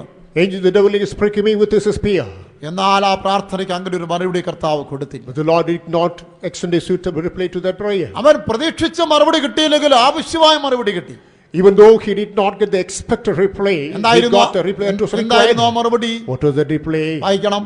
And he said unto me, my grace is sufficient for thee, for my strength is made perfect in weakness. എന്റെ കൃപ നിനക്ക് മതി, എന്റെ ശക്തി ബലഹീനതയിൽ തികഞ്ഞു എന്റെ കൃപ നിനക്ക് മതി. My grace is sufficient for എന്റെ thee. ശക്തി നിന്റെ ബലഹീനതയിൽ തികഞ്ഞു വരുന്നതാണ്. My strength shall become perfect in thy weakness. എന്താണ് അതിന്റെ അർത്ഥം? What is the meaning of this? അവൻ ആഗ്രഹിച്ച മറുപടി കിട്ടിയില്ല, പക്ഷേ അവൻ ആവശ്യമായ മറുപടി അതിലുണ്ടായിരുന്നു. He did not get the expected reply, but the required reply was there. നിന്റെ ഈ പരീക്ഷയിൽ അതെ നിന്നെ ബലപ്പെടുത്തുവാൻ എന്റെ കൃപ മതി എന്നാണ് അതിന്റെ അർത്ഥം. It means that even in your temptations, the grace of God is sufficient. ആ കൃപ അവനെ ബലപ്പെടുത്തുന്നതായിരുന്നു, അവൻ ബലഹീനതയിൽ അവനെ താങ്ങുന്നതായിരുന്നു. That was the grace able to strengthen him, able to uphold him in his weakness. നാം ചിലപ്പോൾ തളർന്നും ക്ഷീണിച്ചു പോകുന്ന സന്ദർഭത്തിൽ വന്നു ചേർന്നേക്കാം. Time and again, we may come to a situation when we may become wearied and waxed. ഏറ്റ സമയത്ത് നമ്മളെ ബലപ്പെടുത്തുവാനും താങ്ങുവാനും ദൈവത്തിന്റെ കൃപ മതിയാകും. It is the grace of God that is sufficient to strengthen us and sustain us. ദാവീദിന് ഒരിക്കൽ അങ്ങനെ അനുഭവം ഉണ്ടായി. On an occasion, David came across such an Samuel experience. 21-ാം അധ്യായം 1 Samuel chapter 21, 15 മുതൽ 17 വരെ വായിക്കുമ്പോൾ verses 15 to 17. ഒരിക്കൽ ദാവീദ് തന്റെ കൂട്ടരുമായി ഫെലിസ്ത്യരോട് യുദ്ധത്തിനായി പോയി. On one context, David, having accompanied by his fellow എന്നാൽ followers, went for battle. യുദ്ധം മുറുകി നിൽക്കുന്ന സമയത്ത് ദാവീദ് തളർന്നു പോയി എന്ന് The എഴുതി. battle was in its hectic situation. David became weary. ദാവീദ് ബാല്യം മുതലേ ഒരു യോദ്ധാവായിരുന്നു. Right from his younger period, he was a mighty warrior. എത്ര രാക്ഷസന്മാരെ He കൊന്നൊടുക്കിയവനായിരുന്നു. was a man, he had conquered many giants. അവൻ എത്രയോ യുദ്ധങ്ങളെ ജയത്തോടെ നടത്തിയവനായിരുന്നു. He had led many battles unto victory. എന്നാൽ ഇപ്പോഴും അവൻ തളർന്നു പോയി. But now he is feeble. ആ സമയം നോക്കിയവനെ കൊല്ലുവാൻ ഒരു ശത്രു ചാടി വീഴുന്ന വേളയിൽ ഏറ്റ സമയത്തൊരു സഹായം, അവൻ ഒരു താങ്ങ് അബീശായി മുൻപോട്ട് കടന്നു വന്നു. Make this opportunity conducive, then it comes upon him not to destroy. As a proper support, Abishai comes forward. 17-ാം വാക്യത്തിൽ അബീശായി വന്നവനെ തുണ ചെയ്തു എന്നാണ്. Verse 17 we read, Abishai came forward and helped him. അബീശായി കൃപയ്ക്ക് ഒരു നിഴലാണ്. Abishai is a shadow of grace. ആ പേരിന്റെ അർത്ഥം ദാനം ചെയ്യുന്നവൻ തരുന്നവൻ എന്നാണ്. The name means one who gives charity. അതെ, അതാണ് കൃപ. That means grace. നാം തളർന്നു പോകുന്ന സന്ദർഭത്തിൽ ഈ കൃപ നമ്മളെ ബലപ്പെടുത്തുകയും താങ്ങുകയും ചെയ്യും. When we become weary, it is the same grace of God that helps us and supports us. 1 ശമൂവേൽ 30-ാം അധ്യായത്തിൽ ദാവീദ് അങ്ങനെ താങ്ങുന്നതായി നമ്മൾ കാണുന്നുണ്ട്. In 1 Samuel chapter 30, on another occasion we read David himself becomes a helper. താൻ തളർന്നുപോയ വേളയിൽ തന്നെ മറ്റുള്ളവരെ താങ്ങിയത് അറിയാവുന്നതായി ദാവീദ് തളർന്ന വേറൊരു വ്യക്തിയെ താങ്ങുന്നവനായി മാറി. David, who came across a situation, he was helped by others during the time of weariness, now helps another person in the midst of weariness. ദാവീദ് അവിടെ യൗവനക്കാരനെ കണ്ണുമുട്ടി, അവൻ അതേ തളർന്ന മരണത്തോടടുത്ത് കിടക്കുകയാണ്. David meets a young man, that man is wearied, he is about to die. 3 ദിവസമായി ഭക്ഷണം കഴിച്ചിട്ടില്ല, വെള്ളം കുടിച്ചിട്ടില്ല. Since 3 days he has not taken any food or water. രോഗബാധിതനായി ശക്തി നഷ്ടപ്പെട്ടവൻ മരണത്തോടടുത്ത് കിടക്കുകയാണ്. He was suffering from a malady, lost his strength, about to die. ദാവീദ് ചെന്ന് അവന് അത്തിയടയും മുന്തിരിക്കൊലയും കൊടുത്തു. David came unto him and gave the cakes of fig and grapes. നിനക്ക് എന്ത് സംഭവിച്ചു എന്നുള്ള ചോദ്യത്തിന് 17-ാം വാക്യത്തിൽ അവന് മറുപടി കൊടുക്കുന്നുണ്ട്. Verse 17, he replied to the question, what happened to you? ഞാനൊരു അമാലേക്യൻ, I'm an Amalekite. എന്റെ യജമാനൻ ഒരു മിസ്രയീമ്യൻ. I am an Egyptian to my എനിക്ക് master. ദീനം പിടിച്ചപ്പോൾ അവൻ എന്നെ തള്ളിക്കളഞ്ഞു. When I became ill, he neglected 3 me. ദിവസമായി ആഹാരവും വെള്ളവുമില്ല, മരണത്തോട് മല്ലടിക്കുകയാണ്. Without any water and food for the past 3 days, I have been suffering and battling with the death. നമ്മുടെ ജീവിതത്തിൽ നാം അങ്ങനെയുള്ള പാതയിൽ പോയി എന്ന് വരാം. In our life, per adventure, we may come across such a path. മറ്റൊരാൾ കൈവിടപ്പെട്ടു പോയി എന്ന് വരാം. We may be left behind നമ്മളെ by others. ബലപ്പെടുത്തുകയും താങ്ങും ചെയ്യേണ്ടവരെ നമ്മളെ ഉപേക്ഷിച്ചു എന്ന് വരാം. The people who ought to support us, strengthen us, may ഒരു ignore us. നല്ല ദാവീദ് നമ്മളെ ബലപ്പെടുത്തുവാൻ തന്റെ കൃപയുമായി ഏറ്റ വേളയിൽ വരും. A gentle David may approach us with his grace in order to support and strengthen us. അത്തിയുടെ തന്ന് നമ്മളെ സൗഖ്യമാക്കി നമ്മളെ ആശ്വസിപ്പിക്കുകയും ചെയ്യും. He will provide us the cake of fig and heal us and comfort us. മുന്തിരിക്കുല വിശുദ്ധന്മാരുടെ ഐക്യതയെ കാണിക്കുന്നു, കൂട്ടായ്മയെ കാണിക്കുന്നു. ആ കൂട്ടായ്മയെ കൊണ്ടുവന്ന് നമ്മളെ അവൻ തുടർന്ന് നടത്തുകയും ചെയ്യും. The grapes show the fellowship of the saints. He shall bring us unto the fellowship and he shall lead us unto unity. അതേ, നീ യുദ്ധത്തിൽ തളർന്നു പോകുന്നതിൽ കൃപ ഏറ്റവരെ നിന്നെ ബലപ്പെടുത്തുന്നതാണ്, താങ്ങുന്നതാണ്. If you weary in the midst of battle, it is this grace of God that is able to bring you succor and comfort. മറ്റുള്ളവരാൽ നീ തള്ളപ്പെടുമ്പോഴും ഉപേക്ഷിക്കപ്പെടുമ്പോഴും ഈ കൃപ നമ്മളെ താങ്ങുകയും ശക്തീകരിക്കുകയും ചെയ്യുന്നതാണ്. When you are sidelined and neglected by others, it is this grace that is able to help you and rejuvenate you. കഴിഞ്ഞ youth ക്യാമ്പിന് കുട്ടികൾക്ക് വേണ്ടി ഒരു മലയാള പാട്ട് ഇറക്കി. In the last youth camp for the children, a new Malayalam song was അത് composed. Father പേര് മറന്നല്ലോ,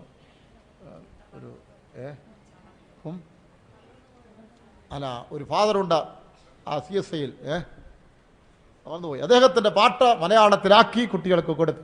That was translated into Malayalam and given to the children. തളർന്നുപോയ നേരത്തിലെല്ലാം എന്നെ ബലപ്പെടുത്തിയ കൃപയല്ലോ ഇത്. തളർന്നുപോയ നേരത്തിലെല്ലാം എന്നിൽ ആവസിച്ച കൃപയല്ലോ ഇത്. കൃപയല്ലോ കൃപയല്ലോ മാറാത്ത നല്ല കൃപയല്ലോ. കൃപയല്ലോ കൃപയല്ലോ മാറാത്ത നല്ല കൃപയല്ലോ. നിന്റെ കൃപയത്രേ എന്നെ താങ്ങിടുന്നത്. നിന്റെ കൃപയത്രേ എന്നെ നടത്തിടുന്നത്. നിന്റെ കൃപയത്രേ എന്നെ താങ്ങിടുന്നത്. നിന്റെ കൃപയത്രേ എന്നെ നടത്തിടുന്നത്. നമ്മളെ ബലപ്പെടുത്തുവാൻ താങ്ങുവാൻ ദൈവത്തിന് കൃപ മതിയായതാണ്. The grace of God is all sufficient to strengthen us and help നാം us. തളർന്നു പോകുമ്പോൾ ക്ഷീണിച്ചു പോകുമ്പോൾ നമ്മളെ ബലപ്പെടുത്തുവാൻ ദൈവത്തിന് കൃപ ഏറ്റ സമയത്തും ലഭിക്കും. When we become tired and weary, in order to strengthen and uphold us, the grace of God shall arrive then in need of time. ഇനിയല്ല, നിനക്ക് ജീവിതത്തിൽ പിന്മാറ്റങ്ങൾ സംഭവിക്കുമ്പോഴും ഈ കൃപ നിന്നെ താങ്ങി യഥാസ്ഥാനപ്പെടുത്തി നിന്നെ വീണ്ടും ശരിയായ സ്ഥാനത്തേക്ക് കൊണ്ടുപോയി. Further, during the moments of backsliding, it is same grace of God may meet us, uphold us, lead us and bring us to destination. ലൂക്കോസ് 10-ാം അധ്യായത്തിൽ ഒരു മനുഷ്യൻ യെരുശലേം വിട്ട് എരിഹോവിലേക്ക് പോയി എന്ന് കാണാം. In Luke's Gospel chapter 10, we are able to read of a man journeyed from Jerusalem to Jericho. യെരുശലേം ദൈവത്തിന് ആനയുള്ള സ്ഥലം. എരിഹോവിലേക്ക് യാത്ര ഒരു പിന്മാറ്റത്തെ കാണിക്കുകയും Jerusalem was a place where the temple of God was, and from there he was moving to Jericho, that is moving to backsliding. എല്ലാ പിന്മാറ്റക്കാർക്കും സംഭവിക്കാവുന്നതുപോലെ അവന് കള്ളന്മാരുടെ കയ്യിൽ പിശാചിന്റെ കയ്യിൽ അകപ്പെട്ടു. As in the case of all backsliders, he was cornered into the hands of the thieves. That is devil. അതികഠിനമായി മുറിവേറ്റു. He was completely maimed. പലരും കടന്നുപോയി, ആരും തിരിഞ്ഞു നോക്കി. When he passed by, nobody observed. 10:33 ഒരു ശമരിയാക്കാരൻ ആ വഴിയായി വന്നു. Chapter 33 was highlights a Samaritan. അവൻ അങ്ങനെ കണ്ണടച്ച് കടന്നുപോയില്ല. He did not wink to him. അവൻ ചെന്ന് അവനെ താങ്ങി എഴുന്നേൽപ്പിച്ചിരുന്നു. He came, he propped him up, അവന്റെ മുറിവുകളെല്ലാം അവൻ കെട്ടി. and he bound him. അവനെ വീണ്ടും താങ്ങിയെടുത്ത് എന്റെ വാഹനത്തിൽ കയറ്റി He was appalled. വഴിയമ്പലത്തിൽ കൊണ്ടുപോയി സംരക്ഷിക്കുന്നതിന്റെ കയ്യിൽ ഏൽപ്പിച്ചു. He was appalled and brought him in his own vehicle, brought to the inn. പിന്മാറ്റത്തിന്റെ അവസ്ഥയിലും നീ ആയിരുന്നാലും നിന്നെ ഈ ദൈവത്തിന്റെ കൃപ ഉപേക്ഷിക്കാതെ നിന്നെ താങ്ങിയെടുത്ത് യഥാസ്ഥാനപ്പെടുത്തി യഥാസ്ഥാനത്തേക്ക് കൊണ്ടുവരുവാൻ തക്കോണം മതിയായതാണ്. Even if you are in the backsliding situation, it is the grace of God that able to find you, alleviate shortcoming, uphold you, carry you and bring to the end. കഴിഞ്ഞകാലങ്ങളുടെ അവസ്ഥ വിട്ട് നീ പിന്മാറി പോയിരിക്കുകയാണോ? Or have you backslid for നിന്റെ the ആദ്യകാല അനുഭവങ്ങൾ നിനക്ക് നഷ്ടപ്പെട്ടിരിക്കുകയാണോ? Have you lost your first experiences? നിന്റെ ഹൃദയം കഠിനപ്പെട്ട ദൈവത്തിൽ നിന്നും ദൈവസഭയിൽ നിന്നും നീ അകന്നിരിക്കുകയാണോ? Has your heart hardened and gone away from the presence of God? നിന്നോട് ക്ഷമിക്കുവാനും നിന്നെ യഥാസ്ഥാനപ്പെടുത്തുവാനും കൃപ മതിയായതാണ്. And not to forgive and to restore you, the grace of God is all എന്നാൽ sufficient. നീ നിന്റെ നിലപാട് തിരുത്തണം. But you have to just change your നിന്റെ stand. പിന്മാറ്റത്തെ തിരുത്തണം. You have to correct your backsliding. നിന്റെ ഇപ്പോഴത്തെ വഴിയിൽ നിന്ന് പിന്തിരിഞ്ഞ് ദൈവത്തിന്റെ വഴിയിലേക്ക് വരാൻ തീരുമാനിക്കുമെങ്കിൽ ഈ കൃപ നിന്നെ താങ്ങും. If you make up a mind to make a comeback from the present way to the presence of God, the Lord shall uphold thee. ഒരിക്കൽ വിശ്വാസ നിമിത്തം ഒരു സ്ത്രീയെ ജയിലിലടയ്ക്കുവാൻ തീരുമാനമായി. On one occasion, for the sake of faith, one woman was about to be imprisoned. അവൾക്കൊരു മകൻ ഉണ്ടായിരുന്നു. ഈ മകനെയും കൂടെ കൂട്ടി ജയിലിലേക്ക് പോയി. She had a son. Taking her son, she came to the prison. അവിടെ ചെന്ന് ജയിലിലെ ആ ഭീകര അവസ്ഥ അവർ കൺമുന്നിൽ കണ്ടു. Reaching then, she witnessed the terrific experiences there. അപ്പോൾ ആ സൂപ്രണ്ട് പറഞ്ഞു, യേശുവിനെ തള്ളിക്കളയാമെങ്കിൽ നിങ്ങളെ ജയിലിൽ കിടക്കാതെ നിങ്ങൾ വിട്ടയക്കാം. If you deny Jesus Christ, he shall be freed from here, was the covetous statement of the ആ superintendent. സ്ത്രീ ധൈര്യമായി ജയിലിൽ പോകാൻ തയ്യാറായി. And she dared to go to the prison. പെട്ടെന്ന് മകൻ വാ വിട്ട് നിലവിളിക്കാൻ തുടങ്ങി. All of a sudden, the son started crying. അയ്യോ, ജയിലിനുള്ളിലേക്ക് പോകുന്നത് ഓർത്തിട്ട് ആ മകൻ ഭയങ്കരമായി നിലവിളിച്ചു. The son started wailing, thinking of the moving in the അമ്മേ experience. വേണ്ട, അമ്മേ വേണ്ട, അമ്മേ എന്ന് പറഞ്ഞ് കരയാൻ തുടങ്ങി. He started to say, "Mother, no mother, let's not go." ഈ മകന്റെ കരച്ചിൽ അമ്മയെ വളരെ വിഷമിപ്പിച്ചു. And the mother was in put a greater predicament. ഈ മോനെയും കൊണ്ട് ജയിലിനുള്ളിൽ പോയാൽ സ്ഥിതി എന്താണെന്ന് നിശ്ചയമില്ലാത്തതിനാൽ അവിടെ മനസ്സാകെ കലങ്ങി. And she was totally confused because taking her own son, if she moves to the prison, what will be the future? ഒടുവിൽ വന്ന് ആ സൂപ്രണ്ട് പറഞ്ഞു, ഞാൻ വിശ്വാസം തള്ളിക്കളഞ്ഞിരിക്കുന്നു. Coming back to the superintendent, she said, I deny my faith. നിങ്ങൾക്ക് വീട്ടിൽ പോകാമെന്ന് പറഞ്ഞു. And you can go home. ആ മകന്റെ കൈക്ക് പിടിച്ച് ഇങ്ങോട്ട് വീട്ടിലേക്ക് നടക്കുകയാണ്. Holding her son, she was making her way to അപ്പോൾ ആ home. മകൻ അമ്മയോട് പറഞ്ഞെന്നറിയാമോ? You know what did the son say to the mother? അമ്മേ, അങ്ങ് യേശുവിനെ തള്ളിക്കളഞ്ഞപ്പോഴേ യേശുപ്പച്ചൻ എന്തുമാത്രം ദുഃഖിക്കുകയായിരുന്നായിരിക്കും. Mother, as you denied Jesus, he should have been grieved more. അവർക്കാണ് ദേഷ്യം വന്നു. And she felt angry. എടാ, നീ കാരണമല്ലേ ഞാനത് ചെയ്യേണ്ടി വന്നത്. Because of you, I had to do it. ഞാൻ പോകാൻ കഷ്ടം സഹിക്കാൻ തയ്യാറായിരുന്നു. നിന്റെ കരച്ചിൽ കേട്ടുകൊണ്ടല്ലേ ഞാൻ അങ്ങനെ തീരുമാനിച്ചത്. I was ready to suffer, heeding to a cry. I changed my decision. അപ്പോൾ ആ മകൻ പറയാണ്, അമ്മേ, ഇനി ജയിലിൽ പോകേണ്ടി വന്നാൽ ഞങ്ങൾക്ക് അറിയത്തില്ലമ്മേ. Then the son said that hereafter, if he happened to go to prison, I will not cry. ആ അമ്മ മകനെ പിടിച്ചുകൊണ്ട് തിരിച്ച് ജയിലിലേക്ക് നടന്നു. Again, taking the son, she came back to the prison. ഞാൻ യേശുവിനെ തള്ളിപ്പറയാൻ സാധ്യമല്ല, ഞാൻ സത്യത്തിന് വേണ്ടി ഇതിനകത്ത് കിടക്കാമെന്ന് പറഞ്ഞു. There's no question denying Jesus for the sake of truth. I am willing to go to the boss. എന്റെ മകൻ എന്നെ യഥാസ്ഥാനപ്പെടുത്തി. My son has restored me. എന്റെ മകൻ എനിക്ക് ഉറപ്പ് തന്നു കഷ്ടം സഹിക്കാമെന്ന്. My son has given you the promise he would suffer with me. ഞാൻ ഇവന്റെ മകൻ ഇതിനകത്ത് കിടന്നുകൊള്ളാം, ഞാൻ എന്റെ വാക്ക് തിരുത്തിയിരിക്കുന്നു എന്ന് പറഞ്ഞു. Myself and my son, we are ready to go to the prison. I have changed my words. നിന്റെ ഹൃദയത്തിൽ പിന്മാറ്റം വന്നിട്ടുണ്ടെങ്കിൽ, He has this backsliding crept into your heart. അവിശ്വാസം വന്നിട്ടുണ്ടെങ്കിൽ, If there is unfaithfulness in your heart, നീ തിരുത്തുമ്പോൾ ദൈവത്തിന്റെ കൃപ നിന്നെ യഥാസ്ഥാനപ്പെടുത്തും. has cemented, it is the grace of God that is able to recuperate you. കർത്താവിന് വരവിന് മുൻപായി നാം മരിക്കേണ്ടി വന്നാൽ കൃപയില്ലെങ്കിൽ നമുക്ക് ചൊവ്വേ മരിക്കാൻ പറ്റത്തില്ല. If we happen to die before the coming of the Lord, if we do not stand in the grace of God, we cannot have a good death. എബ്രായർ 2:9 വായിക്കുമ്പോൾ, In Hebrews chapter 2, the 9th verse, യേശു ക്രിസ്തു മരണത്തെ ആസ്വദിച്ചത് എങ്ങനെയാണ്? കൃപയാലായിരുന്നു. it is by the grace Jesus Christ tasted death. കൃപയാൽ നമുക്കെല്ലാവർക്കും വേണ്ടി മരണം ആസ്വദിച്ചതിനായ ക്രിസ്തു എന്ന് എബ്രായനെ കർത്താവ് എഴുതുന്നു. The author of Hebrews says then, Lord Jesus Christ tasted death by the grace for all of us. യേശു ക്രിസ്തു മരിച്ചെന്നല്ല എഴുതിയിരിക്കുന്നത്. It is not written Jesus Christ died. ചുമ്മാ മരണത്തെ വിഴുങ്ങിയതല്ല എഴുതിയിരിക്കുന്നത്. It is not he escaped this death. അവൻ മരണത്തെ രുചിച്ചു എന്ന് എഴുതിയിരിക്കുന്നു. We read he tasted death. അതാണ് ഒരു നല്ല ഐസ്ക്രീം എങ്ങനെ രുചിച്ച് നുണഞ്ഞെറുക്കുമോ അതുപോലെ യേശു മരണം വരിച്ചു. You know, like good ice cream, deliciously you are experienced the same way. Jesus Christ tasted death. ഇതെങ്ങനെ ആരെ കൊണ്ട് പറ്റും? Who can do this like this? മരണം മനുഷ്യനെല്ലാം ഒരു വെല്ലുവിളിയാണ്. Everybody, death is a great challenge. മരിക്കേണ്ടി വരുമെന്ന് അറിയുമ്പോൾ മനുഷ്യൻ വെപ്രാളപ്പെടുകയാണ്. When death is around the corner, man becomes restless. അവർക്കത് അതൊരു മുള്ളുകൾക്കിടയിൽ ഞെരുങ്ങുന്നത് പോലെയാണ്. They are scotched in between thorns. അതെ, അവര് രണ്ട് ഇരുമ്പ് കഷണക്കിടയിൽ അമർന്നു പോകുന്നത് പോലെയാണ്. They choked between two iron rods.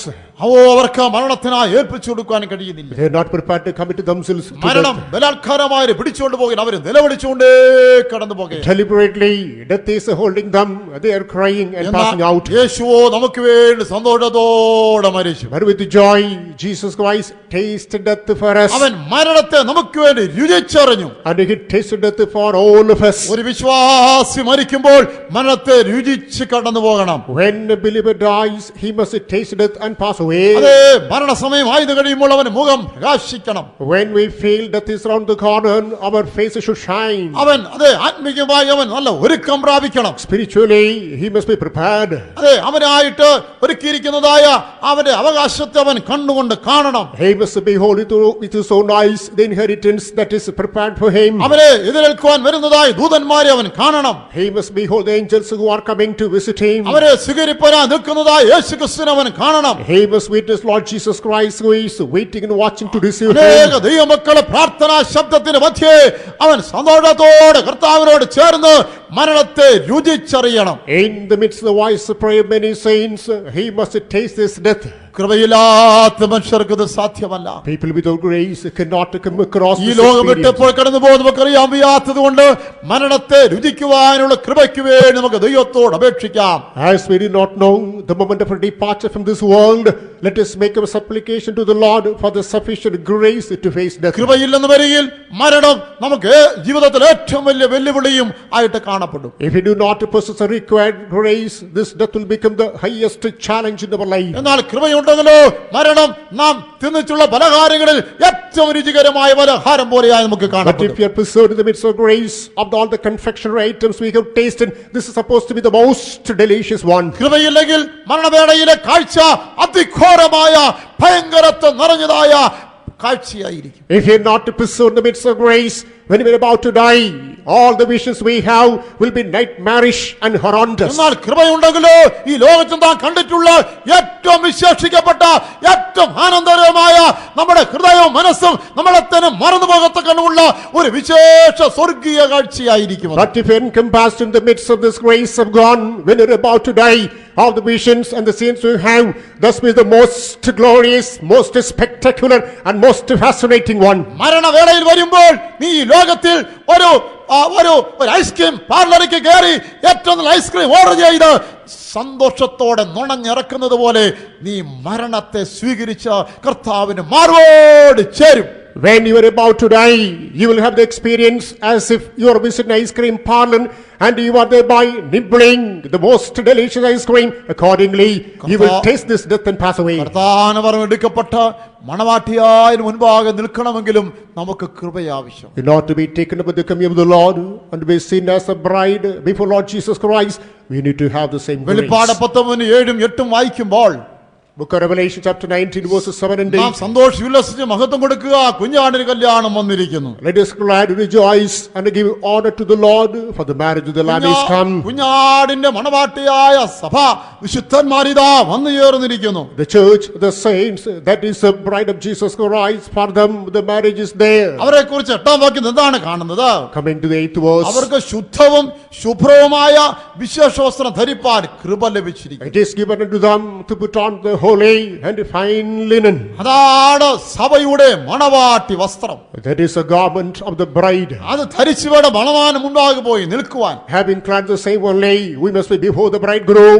ഈ മണവാട്ടി വസ്ത്രമാണ് വിശുദ്ധി. It is this matrimonial garment is holiness. ഈ മണവാട്ടി വസ്ത്രമാണ് നമ്മുടെ ദിവ്യ സ്വഭാവങ്ങൾ. It is the bridal garment of a divine virtues. ഇതില്ലാതെ ഒരു വ്യക്തി പോലും മണവാട്ടിയാൻ ഉരുവിപ്പോയി നിൽക്കുകയില്ല. Without this, nobody can become the bride before the Lord. അതൊന്നും നമ്മുടെ സാമർത്ഥ്യമല്ല, എല്ലാം ദൈവത്തിന്റെ കൃപയാണ്. It is not because of a merit, but because of the grace of വിശുദ്ധിയിൽ God. ജീവിക്കുന്നു, അത് കൃപയത്രേ. And leading our life in holiness is the grace. ദൈവം നടത്തുന്ന ഏത് പാരെ അനുസരിക്കാൻ കഴിയുന്നു, ഒരു കൃപയത്രേ. If you are able to obey the path where the Lord leads us, again the grace of കീഴടങ്ങിയിരിക്കാൻ God. കഴിയുന്നു, താഴ്മയോട് പോകാൻ കഴിയുന്നു, കൃപയത്രേ. If we are able to submit ourselves, move on in humility, again the grace of God. സഹിപ്പാൻ കഴിയുന്നു, ഒരു കൃപയത്രേ. If we are able to suffer further, it's the grace of God. ഓരോ ദിവ്യ സ്വഭാവവും അത് ദൈവത്തിന് കൃപ കൊണ്ട് മാത്രമാണ് ലഭ്യമാകുന്നത്. Every divine nature is formed within us only by the grace of God. കുഞ്ഞാടിന്റെ മണവാട്ടിയെ കാണുക. And just behold the bride of the Lamb. ദിവ്യ സ്വഭാവങ്ങളാൽ നെയ്തെടുത്തതായ ശുദ്ധവും ശുഭ്രവുമായ വിശേഷവസ്ത്രം ധരിച്ചവൾ നിൽക്കുന്നു. And she is standing there, clad on the holy and fine linen that is woven by means of the glorious ആ virtue. വസ്ത്രം ധരിപ്പാനുള്ള കൃപ ദൈവം കൊടുത്തതിനാൽ അത് ധരിച്ചുകൊണ്ട് As the നിൽക്കുകയാണ്. Lord is given the grace to put on the same garment, she got the same and is before the presence. പ്രിയമുള്ളവരെ, നമ്മുടെ മണവാളനായി ക്രിസ്തു വരാറായി. Beloved ones, Lord Jesus Christ, who is our bridegroom, is about to come. കുഞ്ഞാടിന്റെ കല്യാണ നാളിന്റെ ആ ഘോഷം കേൾക്കാറായി. We are able to hear even all the retinue of the marriage of the Lamb. അവന്റെ മുൻപാകെ മണവാട്ടിയായി നിൽക്കുവാൻ നമുക്ക് ദൈവത്തിന്റെ കൃപ പ്രാപിക്കാം. Let us receive the required grace in order to stand before Him as His bride. ഇന്ന് നാം നമ്മളെ തന്നെ നോക്കി വിശുദ്ധീകരിക്കപ്പെടാത്ത പല പ്രകൃതങ്ങളും കണ്ടാലും ദൈവത്തിന്റെ കൃപയെന്ന് ആശ്രയിക്കുമെങ്കിൽ അന്നാളിലേക്ക് നാം യോഗ്യരായിട്ട് മാറും. When we examine our life, even though we identify shortcomings and sanctified natures, if we set correct our life, trust upon the grace of God, it is the same grace of God will present us on that day as the ദൈവത്തിന്റെ കൃപ, bride. ദൈവത്തിന്റെ കൃപയ്ക്കായി നമുക്ക് ദൈവത്തോട് അപേക്ഷിക്കാം. And let us plead unto the Lord for His grace. നമ്മളെ രക്ഷിച്ചതായ കൃപ, It is the grace that saved us. നമ്മളെ നീതീകരിച്ചതുപോലെ നീതീകരിച്ചുകൊണ്ടിരിക്കുന്നതുമായ കൃപ, It is the grace that is justified and He is justifying us. അന്ത്യവരെ നമ്മളെ സൂക്ഷിപ്പാൻ കഴിയുന്ന ദൈവത്തിന്റെ കൃപ, It is the divine grace that's able to preserve us. നമ്മളെ to the very end. ബലപ്പെടുത്തുവാനും താങ്ങുവാൻ കഴിയുന്നതായ ദൈവത്തിന്റെ കൃപ, It is the divine grace that is able to strengthen and fullness. കർത്താവിന്റെ വരവിന് മുൻപായി മരിക്കേണ്ടി വന്നാൽ അത് മരണത്തെ ആസ്വദിക്കുവാൻ ഉള്ളതായ കൃപ. It is the very grace of God that is enabling us to taste death before the coming of the Lord, if it happens to be. കർത്താവിന്റെ വരവെങ്കിൽ മണവാട്ടി വസ്ത്രവുമായി ചുരുങ്ങി നിൽക്കേണ്ടതിനായിട്ട് ആവശ്യ കൃപയ്ക്ക് വേണ്ടി അപേക്ഷിക്കാം. It is grace whereby we shall be put on with the holiness, that is a bridal garment, and be ready before Lord Jesus Christ. Let us have the sufficient grace. ദൈവത്തിന്റെ കൃപയ്ക്ക് അവിടെ കരങ്ങൾ ഉയർത്തി സ്തോത്രം ചെയ്യാം. Let us lift our hands and praise the Lord for His grace. ഹല്ലേലൂയ ഹല്ലേലൂയ ഹല്ലേലൂയ. ശിബാരാ ബാലകശന്ദന ദിബലകട ബാലകടബകശനതല. ആമേൻ ആമേൻ ആമേൻ ആമേൻ. ഹല്ലേലൂയ ഹല്ലേലൂയ. കൃപയ്ക്കായി അടുത്തിയല്ല സ്തോത്രം ചെയ്യുക. കൃപാസനം അടുത്തിയല്ലുക. ഹല്ലേലൂയ. ദൈവത്തോട് അടുത്തിയെന്നതായി സ്തോത്രം ഇതല്ല, ദൈവത്തെ അടുത്തിയെന്നുള്ള സമർപ്പണം ഇതല്ല, ദൈവത്തിന്റെ കൃപയ്ക്കായി അടുത്തിയെന്ന് ദൈവത്തെ സ്തുതിക്കുക. ആമേൻ. ഉഡാനബാല തിരക്ഷദകനബാനിയ. ഹല്ലേലൂയ ഹല്ലേലൂയ ഹല്ലേലൂയ. ആമേൻ ആമേൻ. ദൈവത്തിന്റെ കൃപയ്ക്കായി നമുക്ക് എല്ലാവർക്കും എഴുന്നേറ്റ് നിൽക്കാം. ഹല്ലേലൂയ. എല്ലാവരും എഴുന്നേറ്റ് ദൈവത്തിന്റെ കൃപയെ ആശ്രയിക്കുക. കർത്താവേ, എനിക്ക് കൃപ വേണോ ദൈവത്തോട് പറയുക. ആമേൻ ആമേൻ ആമേൻ. എനിക്ക് കൃപ വേണം കർത്താവേ. ദൈവത്തിന് മുൻപാകെ എന്നെ കൊണ്ടുപോയി നീതീകരിച്ച് നിർത്തുവാൻ, ഒരു കുറ്റം ഒരു പാപം ചെയ്യാതിന് വെക്കുക പോലെ യേശു നമ്മളെ കൊണ്ടുപോയി പിതാവിനുമായി നിർത്തുന്നത് ദൈവത്തിന് കൃപയാൽ അത്രേ. ഈ ക്രിസ്ത്യാനികളിൽ എത്രയോ പേര് വീണുപോയി. അവിടെ പരീക്ഷകളും ശോധനകളൊക്കെ ഇവർ നഷ്ടപ്പെട്ടു പോയി. എത്രയോ പേര് പിന്മാറിപ്പോയി. നീയും ഞാനും ഭയപ്പെടേണ്ട ആവശ്യമില്ല. നമുക്കുള്ളവരെ കുറിച്ച് നാം ഭയപ്പെടേണ്ട ആവശ്യമില്ല. നമ്മൾ സൂക്ഷിപ്പാൻ കൃപ മതിയാകും. ദൈവത്തിന്റെ കൃപയിൽ നമ്മളെ നമുക്ക് ഫലമേൽപ്പിക്കാം. ദൈവത്തിന്റെ കൃപയിൽ നമ്മുടെ കുടുംബാംഗങ്ങളെ ഫലമേൽപ്പിക്കാം. ദൈവത്തിന്റെ കൃപയിൽ അടുത്ത് മകരയുള്ള നമ്മളെ മക്കളെ ഫലമേൽപ്പിക്കാം. ദൈവത്തിന്റെ കൃപ അവരെ സൂക്ഷിക്കും. ആമേൻ. ഹല്ലേലൂയ. പോരാട്ടങ്ങളുടെ മധ്യേ നീ തളർന്നു പോയാൽ നിന്നെ ബലപ്പെടുത്തുവാൻ കൃപ മതിയാകും. നീ ക്ഷീണിച്ചു പോയാൽ നിങ്ങളെ താങ്ങുവാൻ ഈ കൃപ മതിയാകും. ഈ കൃപ അന്ത്യത്തോളം നടത്തി നിനക്കൊരു നല്ല അവസാനം തരുവാൻ പര്യാപ്തമായതത്രേ. ഈ കൃപ നിന്നെ നടത്തി നിന്നെ വരവിനായി ഒരുക്കുവാൻ പര്യാപ്തമത്രേ. ആമേൻ. ഇന്നത്തെ നമ്മുടെ അവസ്ഥ എന്നതിനായാലും ദൈവവരങ്ങൾ സമർപ്പിച്ചു കൊടുക്കാം. ഒരു കളിമണ്ണ കുശവന്റെ കയ്യിൽ കൊടുക്കുന്നത് പോലെ കേൾപ്പിക്കാം. അവൻ നമ്മളെ മാനമാത്രമാക്കി തീർക്കട്ടെ. അവൻ നമ്മളെ വിശുദ്ധന്മാരാക്കി രൂപാന്തരപ്പെടുത്തട്ടെ. അവൻ നമ്മളെ അവനെ മണവാട്ടിയാക്കി രൂപാന്തരപ്പെടുത്തട്ടെ. വിശുദ്ധ ശുഭ്രമായ വിശ്വാസവസ്ത്രം ധരിപ്പാനായി കൃപ നമ്മുടെ മേൽ പകരപ്പെടട്ടെ. ബലഹീന നേരത്തിലെല്ലാം എന്നെ ബലപ്പെടുത്തിയ കൃപയല്ലോ ഇതാ. ഓ ബലഹീന നേരത്തിലെല്ലാം. ആമേൻ. ഹല്ലേലൂയ. ബലപ്പെടുക. എല്ലാവരും കൃപയിൽ ബലപ്പെടുക. ബലഹീനകൾ നീങ്ങിപ്പോകട്ടെ. രോഗങ്ങൾ നീങ്ങിപ്പോകട്ടെ. അധോകൾ നീങ്ങിപ്പോകട്ടെ.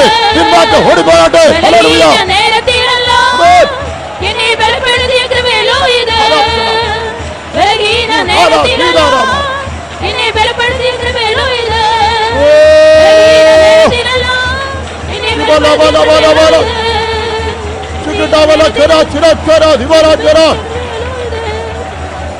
ധികാര ധികാര ധികാര ധികാര ധികാര